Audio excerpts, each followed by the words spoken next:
There was a can in your mother's refrigerator that didn't look like anything else on the shelf. Pink, unmistakably pink, with a font that felt modern and a pull tab that cracked open with a sound you still remember. The first sip wasn't sweet the way cola was supposed to be sweet. It was sharper than that. Colder, a little bitter at the edges, then gone, leaving something clean behind that no other drink has ever quite replicated. At its peak in the mid-1970s, Tab was in the refrigerators of an estimated 1 in 4 American households. It sat on the desks of women across the country, in offices, in break rooms, in kitchens where dinner was being made, and someone needed something that was just for them. Supermarkets stocked it floor to ceiling, vending machines hummed with it from hospital lobbies to college dormitories. Tab didn't just sell, it belonged to a generation, to a feeling, to a very specific idea of what an American woman could reach for and call her own. Then, in October 2020, the Coca-Cola Company announced it was gone. No ceremony, no farewell campaign, just a line in a press release and an empty space where the pink cans used to be. How does a drink that invented an entire category of American beverage culture simply disappear, while the company that replaced it never once looked back? This is the story of Tab, and it belongs to everyone who ever opened one. The year was 1962, and Coca-Cola had a problem it didn't entirely want to admit. A small cola company out of Columbus, Georgia, Royal Crown Cola, had done something that the giants of the beverage industry had dismissed as a novelty.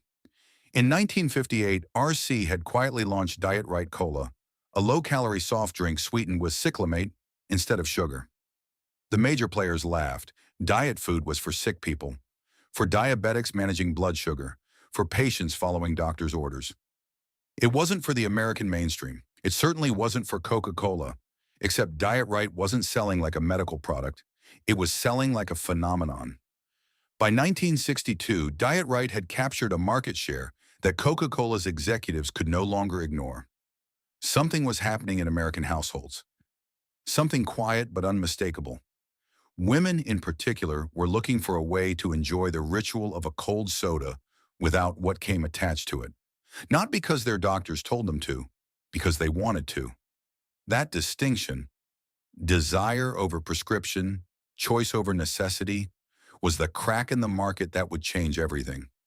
Inside Coca-Cola's headquarters in Atlanta, the debate was heated, and for a company built on one sacred formula, genuinely uncomfortable. The question on the table wasn't simply whether to make a diet soda.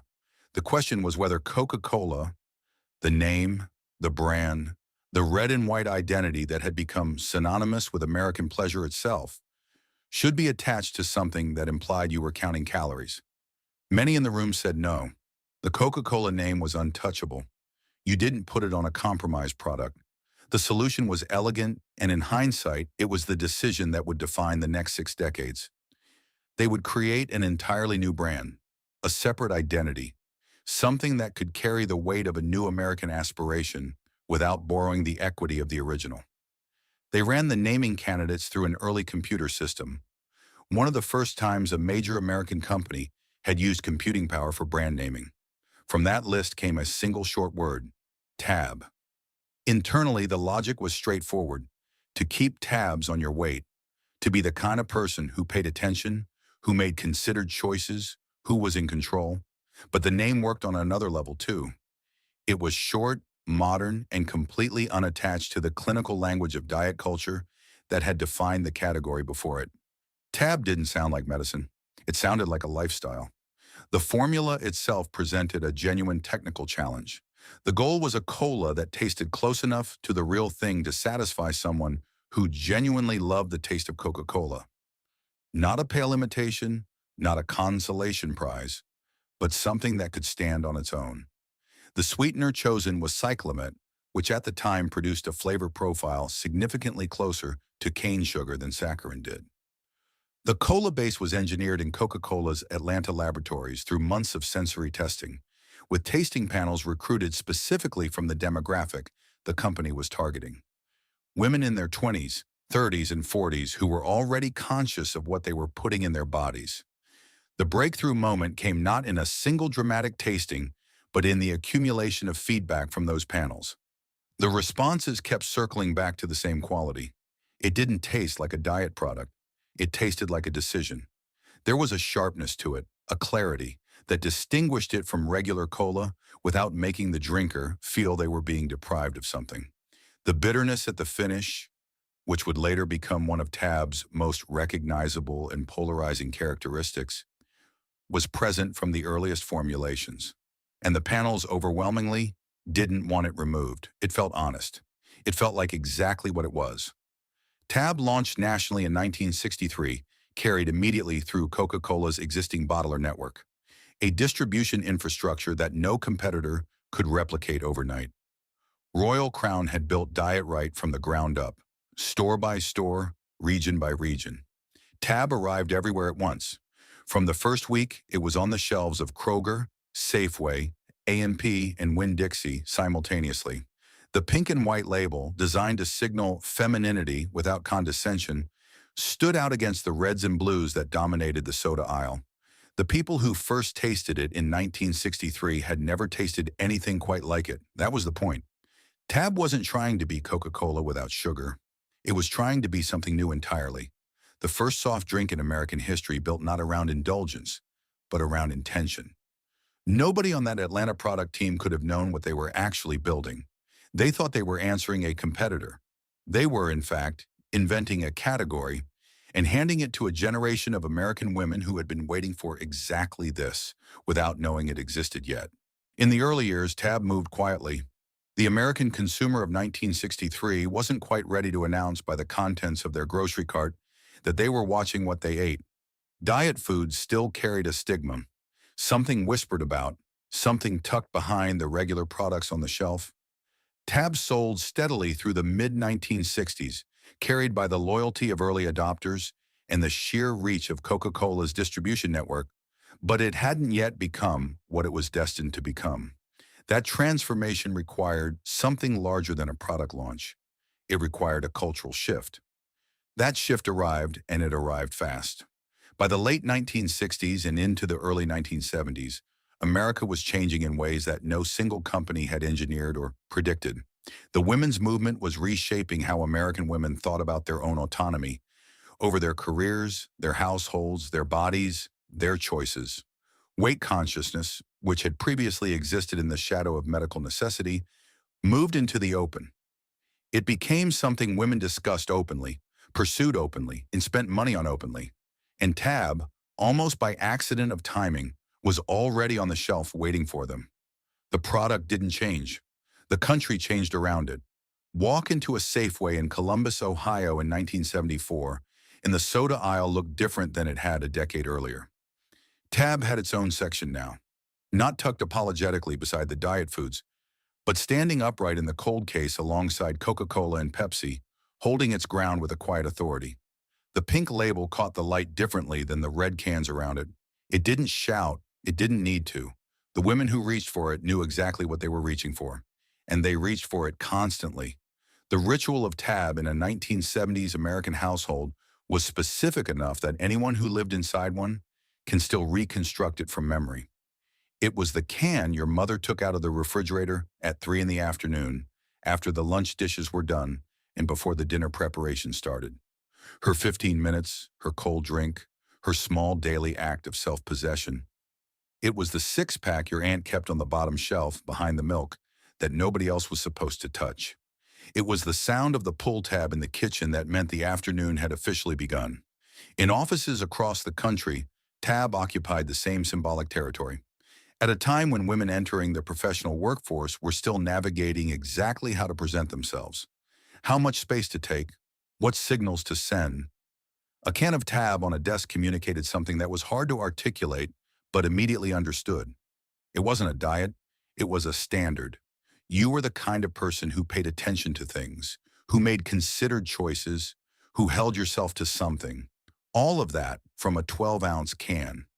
What was it about that pink can that made a generation of American women feel like it belonged to them, and only them?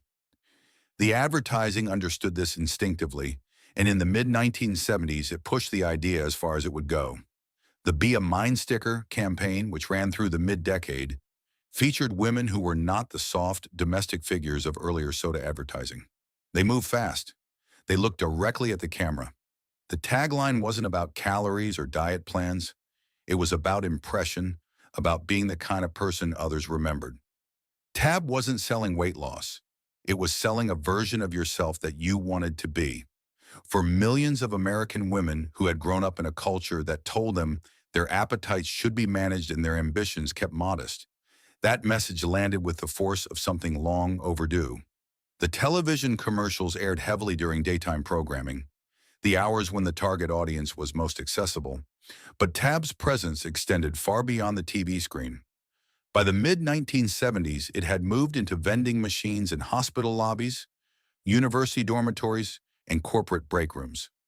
It was available at lunch counters and diners. It appeared in the background of television shows not as a paid placement, but as a natural prop. The kind of thing a character simply had, the way real people simply had it. Consumer memories from this period, preserved in fan communities and online archives decades later, circle back to the same specifics with remarkable consistency. The weight of the can, the way the carbonation hit differently than regular soda, sharper, faster. The finish that was unmistakably Tab, and nothing else. One woman, writing in a Facebook group dedicated to the product years after its discontinuation, described it this way. Her mother had Tab every day for 30 years, and the sound of that pulled tab opening was as tied to the feeling of home as any smell or song she could name. Another recalled that finding Tab in the vending machine at her first job in 1977 felt inexplicably like a confirmation. Like the adult world she'd been trying to enter had a place in it specifically for her. These weren't outliers. These were the ordinary experiences of millions of ordinary Americans who built their daily routines around a pink can that cost less than 30 cents and delivered something no nutritional label could quantify. The factory workers who ran the tab lines at Coca-Cola's bottling plants in Atlanta and across the country knew they were making something people cared about. Orders were consistent and growing. Retailers reordered without being asked. The sales representatives who called on grocery accounts in the 1970s reported that Tab was one of the easiest conversations they had.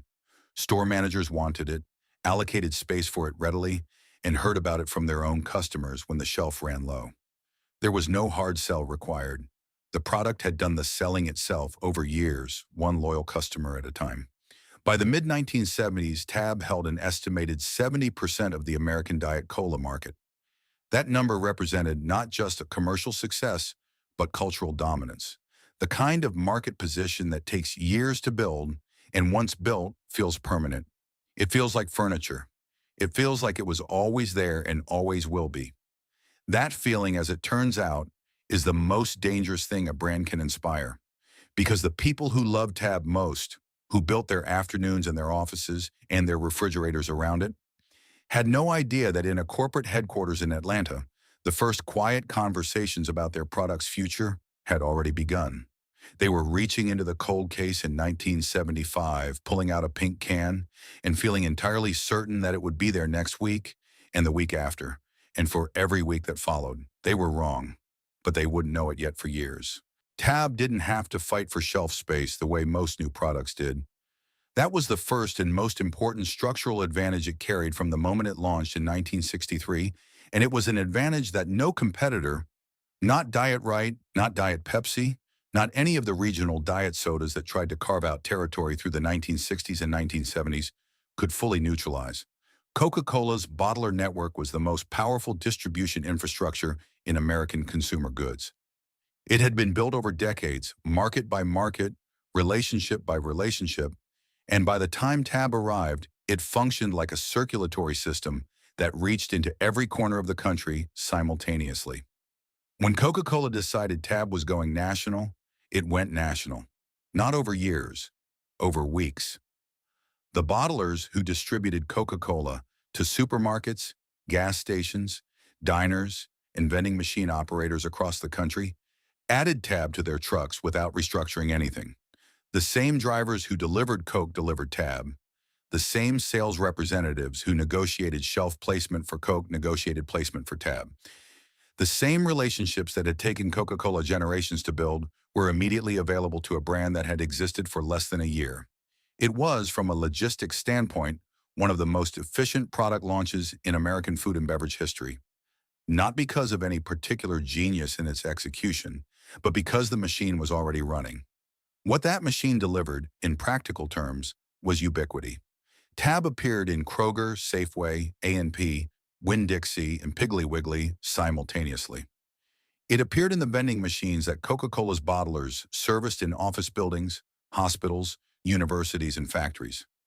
It appeared at lunch counters and in the refrigerated cases of gas stations at a time when the American highway system was still young enough that a cold drink at a fill-up felt like a genuine amenity. Tab was everywhere Coca-Cola was, almost from the beginning, and that reach compressed what would normally have been a decade-long process of regional growth into something that happened almost overnight. The vending machine channel deserves particular attention because it was through vending that Tab found one of its most important audiences. Office buildings in the late 1960s and through the 1970s were filling with women entering the professional workforce in numbers that had no precedent in American history. These women worked in environments where lunch breaks were short, where options were limited, and where the vending machine at the end of the hallway was often the most accessible source of anything cold during the workday. Tab was there, consistently, reliably at a price point, typically 25 cents by the early 1970s, that made it a daily habit rather than an occasional treat. The office vending machine was where Tab built loyalty one afternoon at a time, in buildings full of exactly the people it had been designed for. Then 1969 arrived, and the first serious test of Tab's durability came from a direction that had nothing to do with competition. The Food and Drug Administration, acting on research linking cyclamate, the sweetener Tab had used since its launch, to cancer in laboratory animals, moved to ban the substance from American food and beverages. The ban took effect in October 1969, and it forced every cyclamate-sweetened product in the country to either reformulate or disappear. For Tab, there was no real choice. Saccharin was the only viable alternative sweetener available at scale, and Coca-Cola made the switch without public announcement, without a campaign to manage consumer expectations, and without any particular acknowledgement that the product millions of people had been drinking for 6 years was about to taste different. It did taste different, noticeably, unmistakably different. Saccharin produced a sharper, more metallic finish than cyclamate had. The bitterness that Tab drinkers had come to accept as a characteristic of the product intensified. The overall flavor profile moved further from conventional cola and deeper into something that required a specific kind of acquired taste to appreciate fully. Some loyal customers noticed immediately and said so. In letters to Coca-Cola, in conversations with grocery store managers, in the particular way that people who care about a product register a change without being able to entirely explain what change. Others adapted without realizing they were adapting. The way you adjust to a friend's new haircut until one day you can't remember what it looked like before. Coca-Cola's internal position was that the reformulation was a necessary response to a regulatory decision, not a choice, and that the product's core identity remained intact. That position was defensible. What was harder to defend, and what the company chose not to address publicly, was the fact that it had made a significant change to a product with millions of loyal customers, and had done so without telling them. The people who loved Tab were never given the chance to prepare for the change, to adjust their expectations, or even simply to know why the thing they reached for every afternoon tasted slightly different than it had the week before. It was a small wound. In 1969, with Tab still growing and Diet Cola still a category with no serious ceiling in sight, it felt like a minor operational adjustment. The sales numbers recovered. The loyal customers stayed for the most part. The vending machines kept humming, but something had been established in that quiet reformulation that would matter enormously later. The relationship between Tab and its drinkers had always been built on a specific, irreplaceable sensory experience, a taste that was identifiably, exclusively Tab. When that taste changed without explanation, The implicit contract between the product and the people who loved it was altered in a way that left no visible mark at the time. The mark would show up later, when the pressures on Tab grew larger and the changes became harder to hide. For now, though, the machine kept running. The trucks kept rolling. The vending machines kept stocking. And through the first half of the 1970s, Tab kept growing into the cultural force that its creators had hoped for and that its competitors had come to fear. The peak was real and it was close, but so was the shadow moving in behind it. By the mid-1970s, Tab had stopped being a product and become a fixture. There is a difference between the two that is difficult to quantify but impossible to miss. A product is something you choose. A fixture is something that is simply there, part of the landscape of daily life in the same way that the kitchen table is there, or the morning radio, or the particular smell of a grocery store you have been walking into since childhood.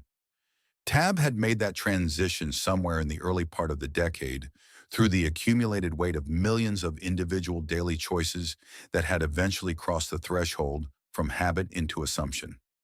People didn't decide to buy Tab anymore. They just bought it, the way they bought milk and bread and the other things that a household required to function like itself. The numbers, stated once and then left to speak for themselves, were extraordinary. By the mid-1970s, Tab commanded an estimated 70% of the American Diet Cola market. It was available in more than 300,000 retail locations across the country: supermarkets, convenience stores, gas stations, diners, vending machines in every office building and hospital and university dormitory that Coca-Cola's bottler network reached. In the homes of an estimated 1 in 4 American families, Tab was a refrigerator staple. Not an occasional purchase, not a treat, but a standard item on the weekly grocery list, restocked automatically, missed immediately when it ran out. That kind of penetration does not happen through advertising alone. It happens when a product earns its place in the actual structure of people's lives, when it becomes part of the routine rather than an interruption of it. Tab had done that, quietly and completely, in a way that its competitors had not. Diet Pepsi existed. Diet Right still existed. But neither of them had achieved what Tab had achieved, which was not simply market share but cultural ownership. The feeling, shared by millions of American women, that this specific product was theirs in a way that went beyond brand preference. The television advertising of the mid-1970s understood this and pushed it as far as the medium allowed. The campaign that defined Tab's peak era, running through the mid to late 1970s with variations that kept the core identity intact while updating the visuals for each new season, was unlike anything else in soft drink advertising at the time. Coca-Cola's own campaigns were built around happiness, around groups of people coming together, around the warm communal pleasure of a shared moment. Pepsi was chasing youth and energy, positioning itself as the choice of a new generation. Tab went in an entirely different direction. Its commercials featured women alone, or nearly alone, moving through the world with a self-possession that felt genuinely modern, genuinely aspirational, genuinely earned rather than performed. The tagline that anchored the campaign's best-known spots, Tab, just for the taste of it, was deceptively simple. It said nothing about calories, nothing about diet, nothing about weight management or self-control or any of the language that had historically defined the diet food category and had always carried within it a faint note of deprivation. Just for the taste of it said, "You are not drinking this because you have to. You are drinking this because you want to. Because it is good, and you know what you like, and you don't require anyone's permission to reach for it." Was there ever a moment in American grocery history when a single pink can meant this much to this many people? And if so, how do you walk away from that? For the women who responded to that message, and they responded in the millions, across every region of the country, across income levels and educational backgrounds, and the full demographic range of American womanhood in the 1970s, Tab was not simply a beverage preference. It was a small daily act of alignment between who they were and what they chose. That alignment, repeated day after day, year after year, is what built the loyalty that would survive the saccharine scare and the Diet Coke launch and 3 decades of managed decline. You do not abandon something that has been part of how you understand yourself. You hold on to it with a tenacity that can look, from the outside, like irrationality, but is in fact something much more straightforward. It is fidelity. It is the ordinary human refusal to let go of a thing that has been genuinely yours. The workers who ran Tab's production lines during these peak years felt the momentum in the way that people who make things feel the demand for what they make. In the consistency of the orders, in the rhythm of the line, in the absence of the uncertainty that stalks any product whose future is in question. Tab's future in 1975 and 1976 and 1977 felt entirely unquestionable. The bottling plants that produced it were running at capacity. The regional sales teams that managed its retail relationships were, by their own later accounts, doing the easiest work of their careers. The product sold itself, restocked itself in the minds of consumers before it even ran low on the shelf, and generated the kind of brand loyalty that sales representatives spend entire careers trying to manufacture and almost never fully achieve. Generational transmission, the process by which a product moves from one generation's identity into the next generation's assumption, was well underway by the late 1970s. The daughters of the women who had discovered Tab in the mid-1960s were growing up in households where Tab was simply part of what a refrigerator contained. They were absorbing it not as a choice but as a given, the way children absorb everything that surrounds them in the homes where they are raised. When those daughters grew old enough to do their own grocery shopping, many of them reached for Tab automatically, not because they had decided it was the best option, but because it was the familiar one, the one that tasted like their mother's kitchen, the one that required no decision at all. That is the deepest form of brand loyalty, and it is the hardest to replace. It is not built by any campaign or any tagline or any strategic initiative. It is built by time, by the simple accumulation of days in which a product is present and reliable and exactly what it always was. Tab had built that loyalty across two generations of American women by the end of the 1970s.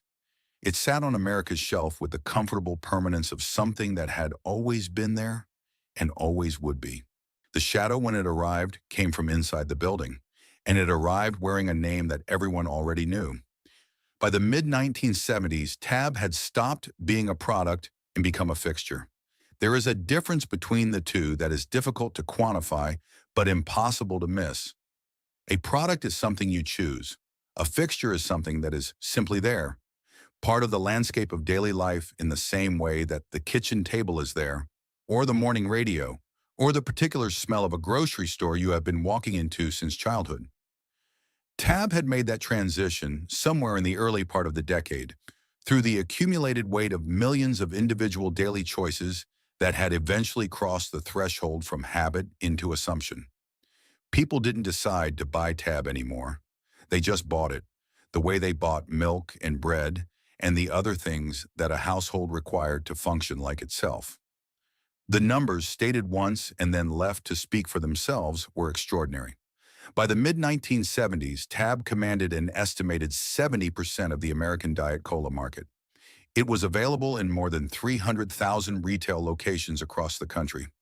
Supermarkets, convenience stores, gas stations, diners, vending machines in every office building and hospital and university dormitory that Coca-Cola's bottler network reached.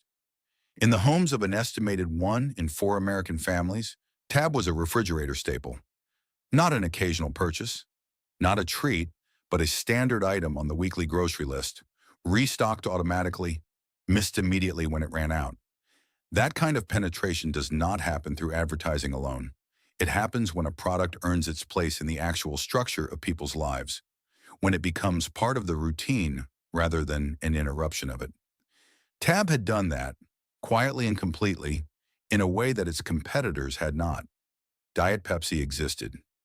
Diet Right still existed, but neither of them had achieved what Tab had achieved, which was not simply market share, but cultural ownership. The feeling shared by millions of American women that this specific product was theirs in a way that went beyond brand preference. The television advertising of the mid-1970s understood this and pushed it as far as the medium allowed. The campaign that defined Tab's peak era, running through the mid to late 1970s with variations that kept the core identity intact while updating the visuals for each new season, was unlike anything else in soft drink advertising at the time. Coca-Cola's own campaigns were built around happiness, around groups of people coming together, around the warm communal pleasure of a shared moment. Pepsi was chasing youth and energy, positioning itself as the choice of a new generation. Tab went in an entirely different direction. Its commercials featured women alone, or nearly alone, moving through the world with a self-possession that felt genuinely modern, genuinely aspirational, genuinely earned rather than performed. The tagline that anchored the campaign's best-known spots, Tab, just for the taste of it, was deceptively simple. It said nothing about calories, nothing about diet, nothing about weight management or self-control, or any of the language that had historically defined the diet food category and had always carried within it a faint note of deprivation. Just for the taste of it said, you are not drinking this because you have to. You are drinking this because you want to, because it is good and you know what you like, and you don't require anyone's permission to reach for it. Was there ever a moment in American grocery history when a single pink can meant this much to this many people? And if so, how do you walk away from that? For the women who responded to that message, and they responded in the millions, across every region of the country, across income levels and educational backgrounds, and the full demographic range of American womanhood in the 1970s, Tab was not simply a beverage preference. It was a small daily act of alignment between who they were and what they chose. That alignment, repeated day after day, year after year, is what built the loyalty that would survive the saccharine scare and the Diet Coke launch and 3 decades of managed decline. You do not abandon something that has been part of how you understand yourself. You hold on to it with a tenacity that can look, from the outside, like irrationality, but is in fact something much more straightforward. It is fidelity. It is the ordinary human refusal to let go of a thing that has been genuinely yours. The workers who ran Tab's production lines during these peak years felt the momentum in the way that people who make things feel the demand for what they make, in the consistency of the orders, in the rhythm of the line, in the absence of the uncertainty that stalks any product whose future is in question. Tab's future, in 1975 and 1976 and 1977, felt entirely unquestionable. The bottling plants that produced it were running at capacity. The regional sales teams that managed its retail relationships were, by their own later accounts, doing the easiest work of their careers. The product sold itself, restocked itself in the minds of consumers before it even ran low on the shelf, and generated the kind of brand loyalty that sales representatives spend entire careers trying to manufacture and almost never fully achieve.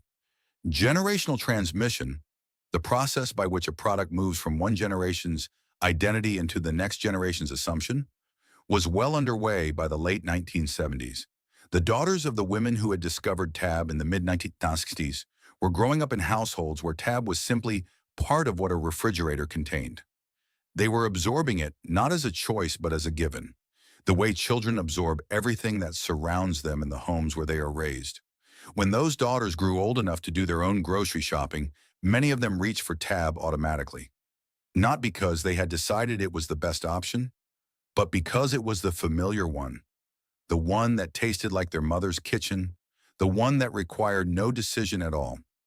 That is the deepest form of brand loyalty, and it is the hardest to replace. It is not built by any campaign or any tagline or any strategic initiative. It is built by time, by the simple accumulation of days in which a product is present and reliable and exactly what it always was. Tab had built that loyalty across 2 generations of American women by the end of the 1970s. It sat on America's shelf with the comfortable permanence of something that had always been there and always would be. The shadow, when it arrived, came from inside the building, and it arrived wearing a name that everyone already knew. Nobody who was buying Tab in 1977 knew they were buying it at the beginning of the end. The shelves still looked the same. The pink cans were still cold, still stacked, still exactly where they had always been in the Kroger and the Safeway and the A&P. The vending machine still hummed. The women who had built their afternoons around that specific sharp, clean finish were still reaching for it without thinking. The way you reach for something that has become so routine, it no longer feels like a choice. From the outside, Tab looked like exactly what it had always been. The dominant force in American diet soda, the product that had invented its own category and never relinquished control of it. But inside the Food and Drug Administration, a report was moving through the regulatory process that would hit Tab harder than anything Royal Crown or Pepsi had ever managed. And inside Coca-Cola's headquarters in Atlanta, a conversation was beginning that Tab's most loyal customers would not be invited to join. The FDA crisis arrived first, and it arrived without warning. In March 1977, the Food and Drug Administration announced a proposed ban on saccharin, the same sweetener that Tab had been using since the forced reformulation of 1969. The research behind the proposal came from a Canadian study that had found elevated rates of bladder cancer in laboratory rats fed extremely high doses of saccharin over extended periods. The science was contested from the beginning. The doses used in the study were the equivalent of a human consuming hundreds of cans of Tab per day. But the FDA was operating under the Delaney Clause, a provision in federal food safety law that required the agency to ban any substance shown to cause cancer in animals, regardless of the dosage involved. The proposed ban triggered an immediate public reaction that the FDA had not anticipated. Hundreds of thousands of Americans wrote to Congress in protest, one of the largest consumer letter-writing campaigns in the history of American food regulation. Diabetics wrote, dietitians wrote, ordinary Tab drinkers wrote. Congress responded by passing the Saccharin Study and Labeling Act in November 1977, which imposed a moratorium on the FDA ban and instead required that all products containing saccharin carry a warning label printed directly on the packaging. The label read, "Use of this product may be hazardous to your health. This product contains saccharin, which has been determined to cause cancer in laboratory animals." For Tab, that label was a catastrophe. It wasn't the science that did the damage. Most consumers, if pressed, understood the distinction between rat studies and human consumption. It was the visual. It was the presence of the word cancer on a product that millions of people had been putting in their bodies every single day for years, in some cases for over a decade. You could explain the Delaney Clause. You could contextualize the dosage. You could point out that the FDA ban had been blocked by Congress. None of that changed what happened when a woman reached into the vending machine, pulled out a pink can of Tab, and read the word cancer in black text on the side of it. Sales dropped. Not catastrophically, not overnight, but measurably and persistently. The loyal core held. There were Tab drinkers who read the label, understood it, and kept buying anyway, because Tab was Tab and nothing else was Tab. But the casual buyers, the people who had been reaching for it out of habit rather than deep conviction, began to hesitate. Some switched to Diet Pepsi, which carried the same warning label but had never been the category leader, and therefore had less psychological distance to fall. Some switched back to regular Coca-Cola. Some simply stopped drinking diet soda altogether for a period, waiting to see how the science developed. Coca-Cola watched the numbers and said very little publicly. What the company could not say publicly, what would only become apparent years later, was that the saccharin crisis had accelerated a conversation inside Atlanta that had been building since at least 1975. That conversation was about whether Tab, as a standalone brand with no connection to the Coca-Cola name, was the right long-term vehicle for Coca-Cola's diet soda ambitions, or whether something else entirely was needed. How long can a company sit on a cultural institution before it starts to wonder if it owns something even more valuable? Its own name.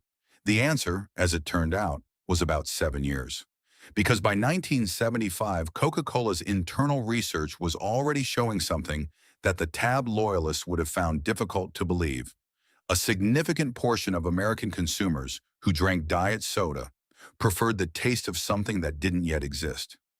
A diet cola that tasted specifically like Coca-Cola, carried the Coca-Cola name, and benefited from the full weight of the most recognized brand in the world. Tab had built the category, but the category, it seemed, had grown large enough to want something Tab couldn't provide. The product development work that would eventually become Diet Coke began in earnest in the late 1970s, during the same years that Tab was fighting the saccharin Mourning label and watching its market share numbers move in the wrong direction for the first time. The two timelines were not coincidental. They were causally connected in a way that nobody inside Coca-Cola was prepared to discuss openly, because openly discussing it would have meant acknowledging something that the company was not yet ready to say out loud.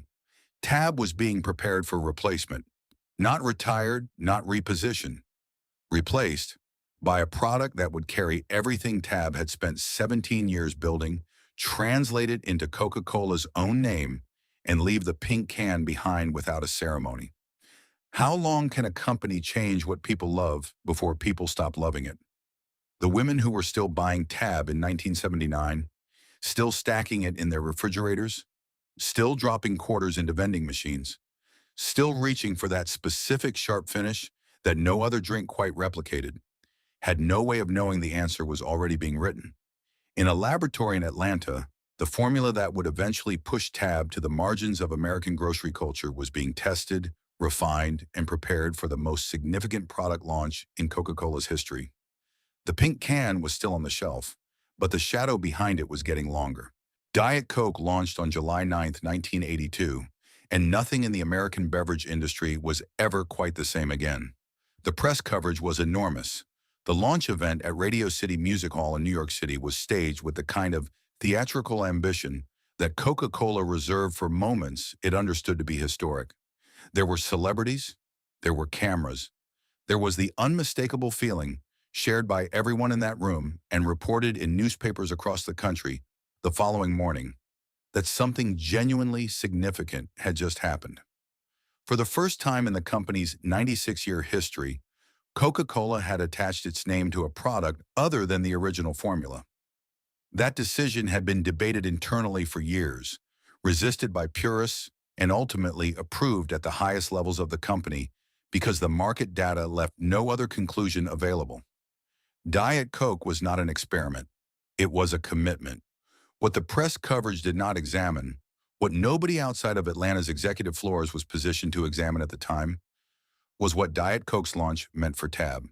The answer, delivered not in any public statement, but in the quiet machinery of corporate resource allocation, was severe and immediate. Tab was not discontinued. That would have been too visible, too acknowledgeable, too much of an admission that something was being taken from the people who had built their lives around it. Instead, Coca-Cola did something more difficult to see and more damaging in its long-term effects. It simply stopped investing. The marketing budget that had sustained Tab's cultural presence through the 1970s, the television campaigns, the vending machine promotions, the retail display programs, was redirected toward Diet Coke almost entirely. Tab's advertising did not taper off gradually. It fell off a cliff. The product was still on the shelf. The trucks still delivered it. The bottlers still manufactured it. But the machinery that had made Tab visible, that had put its image on television screens and its name in the mouths of American consumers, went silent almost overnight. And in the consumer goods industry, silence is a slow death sentence. The bottlers felt it first. The men and women who ran Coca-Cola's regional bottling operations across the country were independent business operators working under franchise agreements that gave them significant latitude in how they allocated production capacity and shelf space negotiation efforts. When Diet Coke arrived with full corporate marketing support, national television campaigns, cooperative advertising funds, promotional materials, dedicated sales incentives, and Tab arrived with none of those things, the business logic was not complicated. Bottlers began shifting their emphasis. Tab orders were filled, but Tab was no longer the product anyone was fighting for. In the meetings between Coca-Cola's sales representatives and grocery chain buyers, Diet Coke was the conversation. Tab was the afterthought. In grocery stores across the country, the shelf space consequences played out slowly but unmistakably. Diet Coke expanded. Tab contracted. Not in a single, dramatic reorganization, but in the incremental way that retail space reallocates itself over months and years. A facing removed here, a secondary placement eliminated there, a cold case position surrendered to a product that the store's Coca-Cola representative was actively promoting and Tab's representative was not. By the mid-1980s, Tab had lost significant ground in the very retail environment it had built from nothing 2 decades earlier. What do you call it when a company doesn't kill a product? It just stops feeding it? The Tab drinkers who noticed, and many of them did notice, with the acute sensitivity of people who have incorporated something into their daily lives so completely that any disruption registers immediately, had no framework for understanding what was happening. The product hadn't changed. It was still there. It was just harder to find, stocked in smaller quantities, less consistently available in the vending machines that had once been reliable. Some assumed it was a supply issue. Some assumed their particular store had made an independent stocking decision. Very few understood that what they were experiencing was not a logistical problem, but a strategic one. That the company that made the thing they loved had decided, without announcement or explanation, to make it as inconvenient as possible to keep loving it. Then came Tab Clear, and whatever remained of Coca-Cola's ambivalence about the brand evaporated entirely. Launched in 1992 in direct response to Crystal Pepsi, part of the brief, strange cultural moment when the American beverage industry became convinced that clarity and transparency in a soft drink communicated health and purity.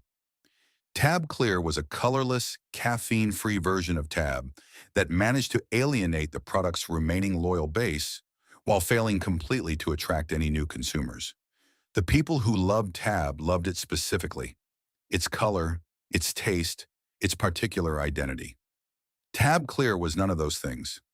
It was a marketing concept wearing Tab's name, and it lasted less than a year before being quietly pulled from shelves.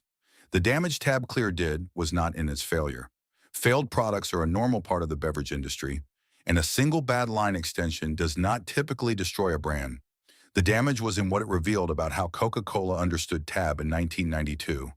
The company had looked at one of the most loyally followed products in its portfolio, a brand with nearly 30 years of history and a core consumer base that had proven repeatedly that it would not switch to Diet Coke regardless of how hard Atlanta pushed, and had decided that what Tab needed was not investment or respect or genuine development.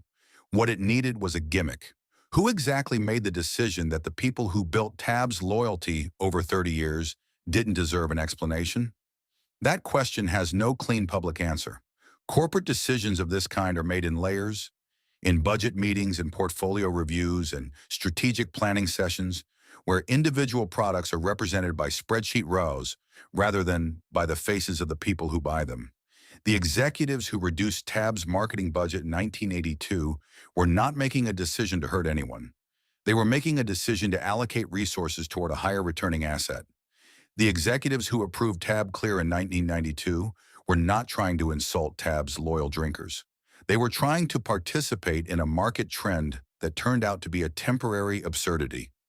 But the accumulation of those decisions, the defunding, the neglect, the misbegotten line extension, the decades of treating a beloved product as a legacy liability rather than a living brand, had a human cost that the spreadsheets never captured. There were people who had been drinking Tab since 1963, people who had introduced it to their children, people who had organized their grocery lists around it for 30 years. Those people deserved, at minimum, to be treated as though their loyalty was worth something. Instead, they were managed, kept just satisfied enough to prevent a public relations problem, but never given enough to keep the thing they loved genuinely alive. The factory workers who ran the Tab lines knew what was happening, even when they couldn't articulate the corporate logic behind it. Production runs that had once been scheduled months in advance became shorter, less frequent, harder to plan around. The infrastructure of a brand in managed decline has a specific feel to it: a quietness on the floor, a reduction in the small investments that signal a company believes in what it's making. By the mid-1990s, that quietness had settled over the Tab operation in a way that nobody who worked inside it could mistake for anything other than what it was. Tab was still alive, but it was being kept alive the way you keep something alive when you've already decided you won't be saving it. Out of inertia, out of residual obligation, out of the faint hope that the people who cared about it would eventually stop caring and make the final decision easier. They didn't stop caring. That was the part nobody in Atlanta had fully accounted for. The shelf kept getting smaller. The loyal drinkers kept showing up anyway, and the clock kept running. In the spring of 2020, the World Coca-Cola operated in change faster than any strategic plan had accounted for.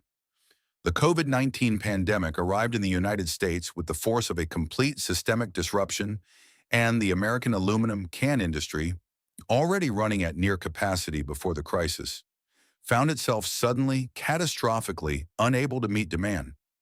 Consumers who were locked at home were buying canned beverages in quantities that overwhelmed supply chains built for a normal world. Breweries, soft drink manufacturers, and energy drink companies all competed for the same finite supply of aluminum stock. Something had to give, and in the consumer goods industry, when something has to give, it is always the weakest products in the portfolio that absorb the pressure first. Coca-Cola's portfolio in 2020 contained hundreds of SKUs, stock-keeping units, the individual product variants that each require their own production scheduling, their own aluminum allocation, their own space in the distribution network. In a normal year, the low-volume SKUs at the bottom of the portfolio were tolerated because the cost of maintaining them was manageable, and the goodwill they generated among their small, loyal audiences was considered worth preserving. In a year when aluminum was scarce, and every production decision carried real financial consequence, that calculus changed. Tab by 2020 was one of the lowest volume products in Coca-Cola's North American portfolio. It had been for years.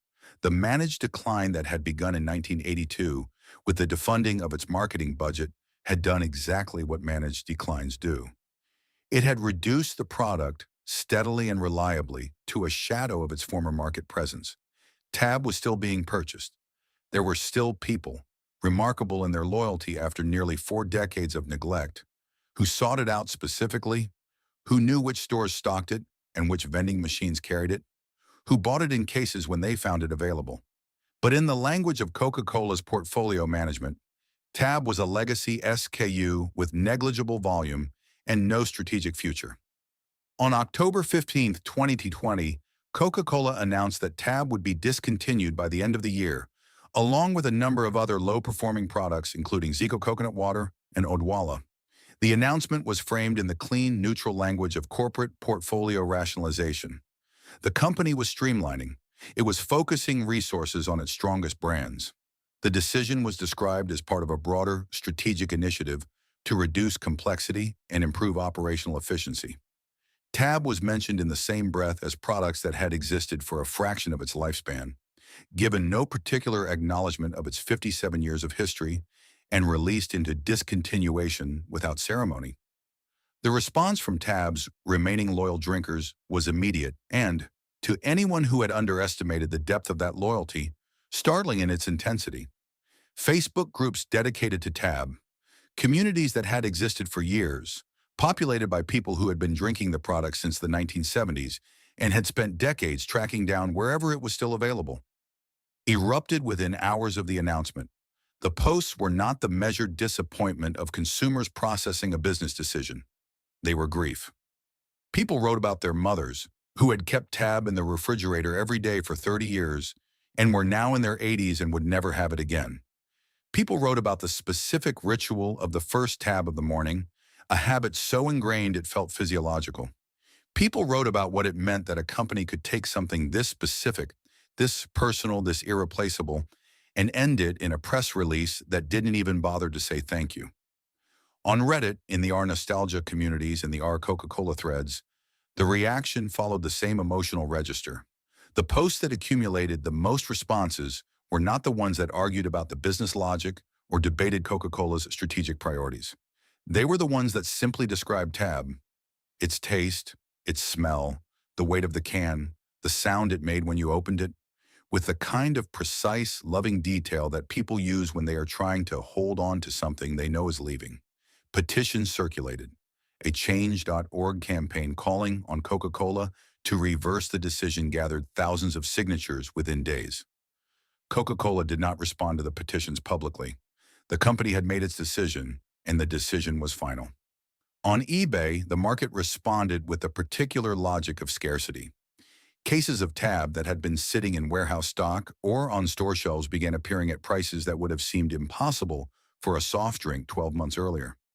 Individual cans sold for $3 to $8. Cases of 12 sold for $50, $60, $80. Multiples of their original retail price, purchased by people who were not buying them as investments, but as something closer to relics. The last physical connection to a taste they had been carrying with them for decades, now available only through the secondary market at whatever price the moment of loss commanded. The stores that had still been stocking Tab processed the discontinuation in the quiet, procedural way that retail handles the end of a product. A notification from the distributor, a final delivery, a sell-through period as the remaining inventory moved off the shelf. And then, in the space where the pink cans had stood for as long as many of the store's employees could remember, a gap, filled within days or weeks by whatever Coca-Cola's planogram called for next. Diet Coke, Coke Zero Sugar, a facing of something new, something optimized, something that had a future in the portfolio that Tab had been denied. There was a woman in suburban Atlanta, Tab's own hometown, the city where the product had been born 57 years earlier, who had been buying it at the same Kroger for over 30 years. She knew which aisle it was on. She knew which shelf position it occupied, third from the left in the diet soda section, reliably cold, reliably there. She had bought it through the saccharine scare of 1977 and kept buying it when the warning label appeared on the can. She had bought it through the Diet Coke years, when everyone around her made the switch and she didn't. She had bought it through Tab Clear in the years of shrinking shelf space and the vending machines that gradually stopped stocking it. She had bought it without interruption for 3 decades because it was Tab, and there was nothing else that was Tab. She walked into that Kroger in November 2020 and reached for the shelf where Tab had always been. It wasn't there. The space had already been filled. Something else was cold where Tab used to be cold, and there was no sign, no marker, no indication that anything had ever stood in that spot that mattered to anyone. Nobody had called her. Nobody had written to her. The company that had taken her 30 years of loyalty had not found a way to say goodbye. What does it say about us? About the way America treats the things it once loved? That a product consumed by millions for nearly 6 decades could disappear without a single ceremony, a single acknowledgement, a single thank you? The last Tab cans rolled off the production line in December 2020. 57 years after a team of food scientists in Atlanta had cracked open the first test batch and decided they had something real, the line went quiet. The workers who had been running it, fewer of them now than in the peak years, the production having contracted along with everything else, finished their shifts and went home. There was no final ceremony at the factory, no photograph taken of the last can, no acknowledgement that what was ending had once been, by any reasonable measure, one of the most culturally significant products in the history of American grocery. The shelf was empty, the machine was off, and somewhere in the country, in refrigerators that hadn't been restocked yet, the last cold cans of Tab were sitting in the dark, waiting to be opened one final time. They would be, and then they would be gone. And the taste, that specific, irreplaceable, sharp and slightly bitter and unmistakably itself taste, would exist from that point forward only in the memory of the people who had carried it with them for 50 years. Memory, as it turns out, has no discontinuation date, but it doesn't keep you cold on a summer afternoon either. The shelf space Tab had occupied for nearly 6 decades did not stay empty for long. Retail abhors a vacuum with the same certainty that nature does, and Coca-Cola's planogram, the precise diagram that dictates exactly which products occupy which positions in a grocery store's beverage section, had already accounted for Tab's removal before the last can was sold. Diet Coke expanded into the space. Coke Zero Sugar took additional facings. The cold case that had held Tab's pink cans for 30, 40, in some stores 50 years, was reorganized within weeks into something cleaner, more streamlined, more optimized for the brands that Coca-Cola had decided represented its future. From a retail merchandising standpoint, the transition was seamless. From the standpoint of the people who had been buying Tab, It was as if the product had never existed. There was no replacement for Tab in any meaningful sense, and the people who had loved it understood that immediately. Diet Coke was not Tab. Coke Zero Sugar was not Tab. The proliferating landscape of zero-calorie beverages that had grown up in the decades since Tab's prime, the flavored sparkling waters, the stevia-sweetened sodas, the energy drinks with their aggressive marketing and their eye-catching packaging, none of them were Tab. Not because Tab had been objectively superior to all of these things, but because Tab had been specific. It had a taste that was identifiably, exclusively itself, built from a formula and a history and a cultural context that could not be replicated by reformulation or rebranding or any amount of nostalgic packaging design. The online communities that had mourned Tab's discontinuation in the fall of 2020 turned, in the months that followed, toward the question of whether that taste could be recovered. On Reddit and in Facebook groups, Tab loyalists compared notes on which currently available products came closest to replicating the experience. Diet Dr. Pepper was mentioned frequently. Its flavor profile, with its slightly medicinal complexity and its willingness to be something other than straightforward cola sweetness, scratched a similar itch for some former Tab drinkers.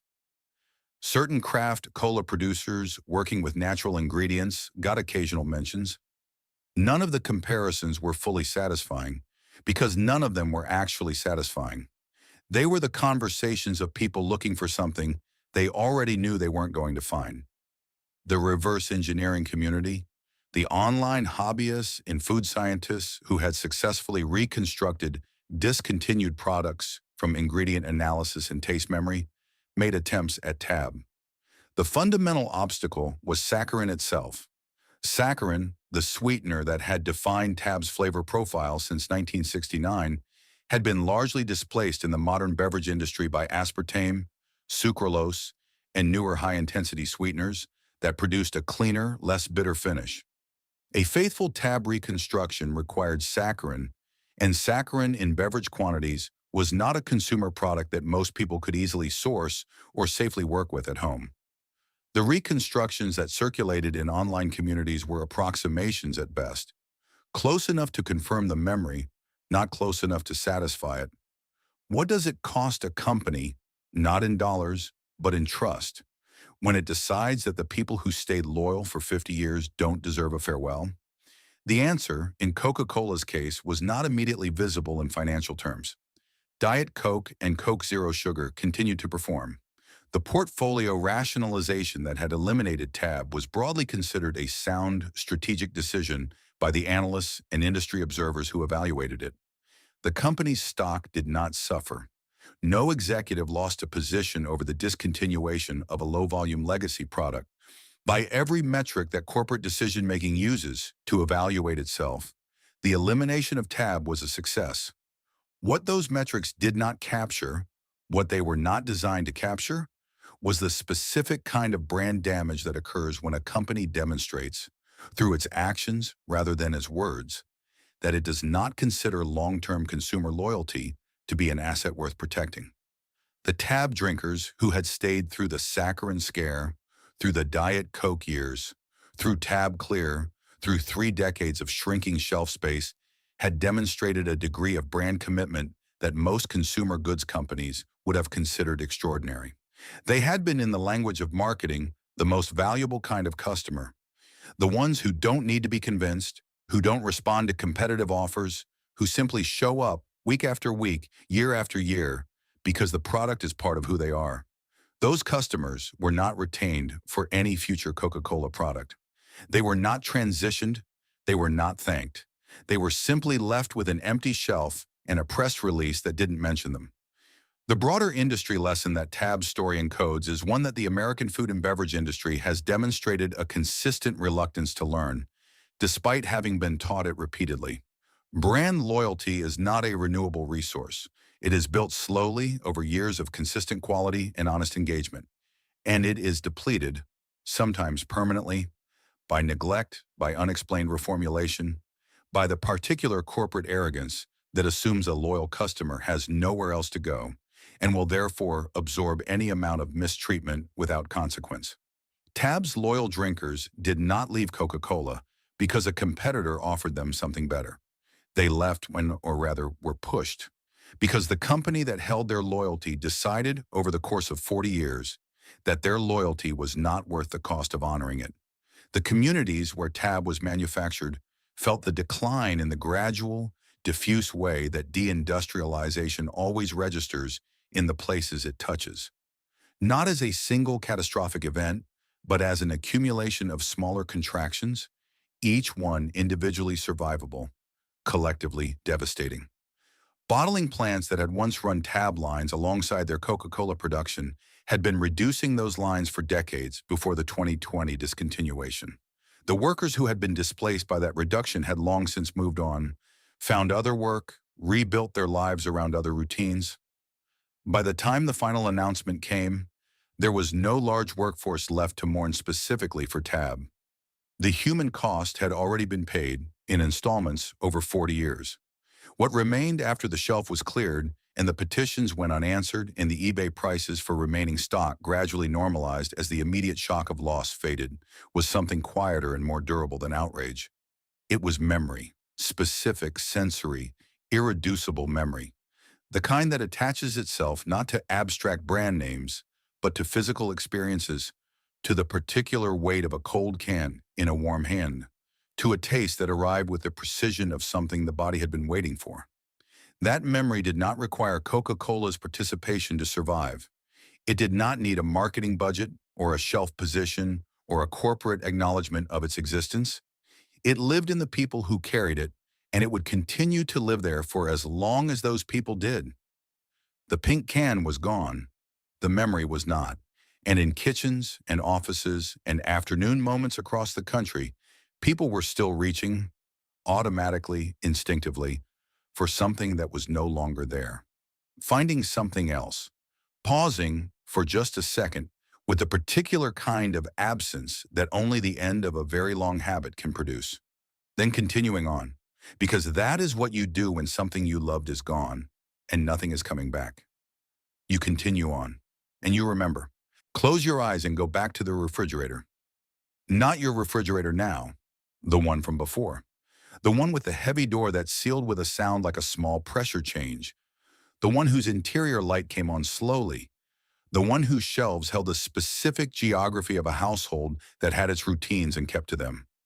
On the door, or on the second shelf from the top, or tucked behind the orange juice where it always somehow ended up, there it was, the pink can, cool to the touch in a way that felt different from the other cans around it, as though it had been waiting specifically for this moment, specifically for this hand. The pull tab gave way with a crack that was sharper than a regular soda, a cleaner sound, more definitive, like a small announcement. The carbonation rose fast. The smell that came up from the opening was cola, but not quite cola. Something adjacent to it, something that shared the same neighborhood, but lived on a different street. And then the first sip, which was never quite what you expected, no matter how many thousands of times you had taken it. Sharp, cold, a bitterness at the edges that didn't apologize for itself. That was simply part of what this was. And then gone, leaving something clean behind. Something that said, yes, this is the one, this is the thing, this is exactly what was needed. That was Tab. That specific, unrepeatable, entirely itself experience. That was what 57 years of American grocery history added up to, in the end. A taste that lived in the body of everyone who had ever taken that first sip and found to their mild surprise that it was exactly right. Tab mattered because of what it represented at the moment it arrived and what it continued to represent through every decade it survived. In 1963, when it appeared on the shelves of American supermarkets for the first time, the idea that a woman's daily choices, including what she reached for in the cold case at the grocery store, could be an expression of self-possession rather than self-denial was genuinely new. Tab didn't invent that idea, but it gave it a form. It gave it a taste. It gave it something you could hold in your hand and carry with you and open at your desk in an office where you were still, in 1971 or 1974 or 1978, proving that you belong there. That is not a small thing. That is not the kind of cultural work that gets adequately described by market share percentages or SKU rationalization reports or the clinical language of portfolio management. TAB was a daily ritual for millions of American women across 3 decades, and daily rituals are the architecture of a life. They are the things you do without thinking because you have done them so many times that they have become part of how the day is structured, how the afternoon feels, how the small, ordinary moments of a life are marked and held. When TAB disappeared, it didn't just remove a product from a shelf. It removed a ritual from lives that had been organized around it for 30, 40, in some cases 50 years. It left a gap in the afternoon that nothing since has filled in quite the same shape. There is a particular kind of loss that doesn't announce itself loudly. It arrives in the ordinary moment, in the reach toward a shelf, in the pause at a vending machine, in the automatic motion of a hand that has performed the same action thousands of times and finds one day that the thing it was reaching for is no longer there. The grief of that moment is real, and it is not trivial, and it deserves to be named as what it is. Not nostalgia, exactly. Not sentimentality. Something more precise than either of those words. The recognition that a specific, irreplaceable thing existed in the world, that it was part of you, and that it is gone now in a way that is permanent. TAB is gone in that way. Permanently, finally, without ceremony or farewell or acknowledgement commensurate with what it had been. The Coca-Cola Company made a business decision, as companies make business decisions, and the business decision was defensible by the metrics that business decisions are measured against. That is true. It is also true that something real was lost, something that had been built not by a corporation, but by the millions of people who had chosen it day after day, year after year, and in choosing it had made it into more than a product. To the food scientists in Atlanta who spent months in 1962 and 1963 trying to make something that tasted like a choice rather than a compromise, they succeeded more completely than they may have understood at the time. To the bottler workers who ran the TAB lines through 5 decades and who felt, before anyone said so officially, that the end was coming, their work was real and it mattered, and the people who drank what they made loved it. To the sales representatives who called on grocery accounts in the 1970s and found that TAB was the easiest conversation they had because the product had already done the selling, they were part of something that a generation of American women built their days around. To every mother who kept it on the second shelf, to every woman who dropped a quarter into a vending machine at 3 in the afternoon, to every person who introduced it to someone younger and watched their face as the specific sharpness of that first sip registered and settled. Their loyalty was the product in the end. It was the thing that outlasted everything else. Somewhere tonight, someone is describing the taste of TAB to a person who has never had it. They are reaching for the right words and finding that the right words don't quite exist. Because the experience of TAB was not verbal, it was physical. It was the cold of the can and the sound of the opening and the taste that arrived exactly as expected and exactly as needed every single time for 57 years. The person listening has never tasted it, but they understand from the way it is being described, from the specific, careful, loving precision of the description, that something real was here, something that belonged to people, something that is gone,